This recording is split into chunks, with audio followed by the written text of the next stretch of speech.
কৌশিকী অমাবস্যা আজ দিনভর থাকছে এই অমাবস্যা তিথি। আর প্রত্যেক বছরের মতো আজ এবছরও কৌশিকী অমাবস্যার দিনে তারাপীঠে একেবারে ভক্তদের ঢল নেমেছে সকাল থেকেই। বলা হয় কৌশিকী অমাবস্যা তিথিতে অশুভ শক্তির বিনাশ হয়, প্রতিষ্ঠা হয় শুভ শক্তির। তন্ত্র সাধনার ক্ষেত্রে এই কৌশিকী অমাবস্যার একটা বিশেষ গুরুত্ব রয়েছে। এই অমাবস্যা তিথিতেই অশুভ শক্তির বিনাশ করেছিলেন দেবী কৌশিকী। আর এই তিথিতেই তারাপীঠে ধুমধাম করে পালন করা হয়, পুজো করা হয়, বিশেষ পুজো মা তারার। একবার তারাপীঠের এই মুহূর্তের ছবিটা একটু দেখব। প্রসেনজিৎ মালাকার আমাদের প্রতিনিধি রয়েছেন সেখান থেকে। প্রসেনজিৎ, সকাল থেকেই ভক্তদের ঢল নেমেছে এই কৌশিকী অমাবস্যা, প্রত্যেক বছর যেমন হয়। কি ছবি উঠে আসছে তারাপীঠের আজ? দেখো, প্রথমেই তোমাকে আমি একটা কথা আগে বলে দিই যে গত বছরের কৌশিকী অমাবস্যার যে তারাপীঠের ছবি দেখা গিয়েছিল তার থেকে এবছরের ছবি আরও বেশি মানুষের সমাগম হয়েছে। তোমাকে একটু ছবিটাকে প্রথমে দেখাই। তুমি দেখতে পাবে উপর থেকে মন্দির চত্বরে এই মুহূর্তে কার্যত মানুষের দাঁড়ানোর জায়গা নেই।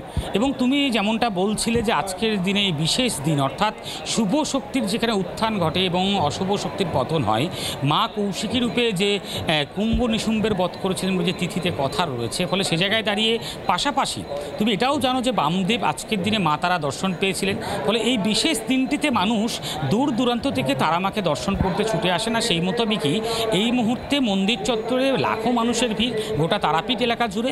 এবং এখনও পর্যন্ত মন্দির কমিটি যে আশা করছে তাতে প্রায় 4 থেকে 5 লক্ষের বেশি মানুষের সমাগম করেছে, অর্থাৎ গতবারের থেকে ভিড় এবারে অনেক বেশি তুলনায়। ফলে সে জায়গায় দাঁড়িয়ে তুমি বুঝতেই পারছো যে এই ভিড়ের জন্য সকাল থেকে মন্দির কমিটি, প্রশাসন তারা কার্যত হিমশিম খাচ্ছেন নিয়ন্ত্রণ করতে মানুষকে।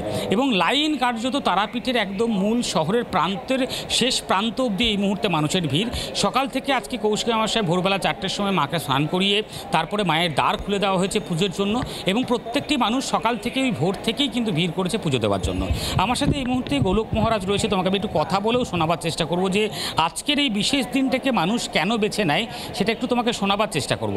প্রথমেই বলবো দাদা, আজকের এই বিশেষ দিন অর্থাৎ কৌশিকী অমাবস্যা, এই অমাবস্যার দিনটি কি সাধারণ মানুষ কেন বেছে নেয়? তারাপীঠ হলো তন্ত্রপীঠ। এখানে মহামণি বশিষ্ঠের পীঠ। মহামণি বশিষ্ঠ এখানে সাধনা সিদ্ধি লাভ করেছিলেন। আজকে এই কৌশিকী অমাবস্যার বিশেষত্ব হলো যে আজকের দিনে মা দুর্গা তার কোষ পরিত্যাগ করে শম্ভু নিশম্ভুকে বধ করেছিলেন, সেই থেকে এসেছে কৌশিকী। এবং স্বর্গ এবং নরকের দরজা আজকের দিনে খুলে যায়। তারাপীঠে বিশেষত্ব হলো শ্রীগুরু বামদেব আজকে শ্মশানে সাধনা করে মা তারা দর্শন পেয়েছিলেন। সেই দর্শনের জন্য আজকে একটা বিশেষ দিন। গতবারে যে তুলনায় যে ভক্ত আগমন হয়েছে তার থেকে এবারে এক্সপেক্ট করছে আরও লোক হবে এবং মন্দিরে তিল ধারণের জায়গা নেই।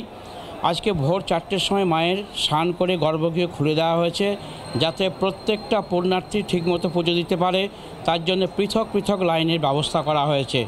আজ এই বিশেষ দিনে দুপুরবেলা যেমন মায়ের অন্নভোগ হবে, মায়ের অন্নভোগের পর সন্ধ্যাবেলায় সন্ধ্যা আরতি, সন্ধ্যা আরতির পর হবে নিশিযজ্ঞ, যেটা মন্দির কমিটি থেকে আয়োজন করা হয়েছে, নিশিযজ্ঞ এবং বালক বামদেবের পূজা অর্চনা।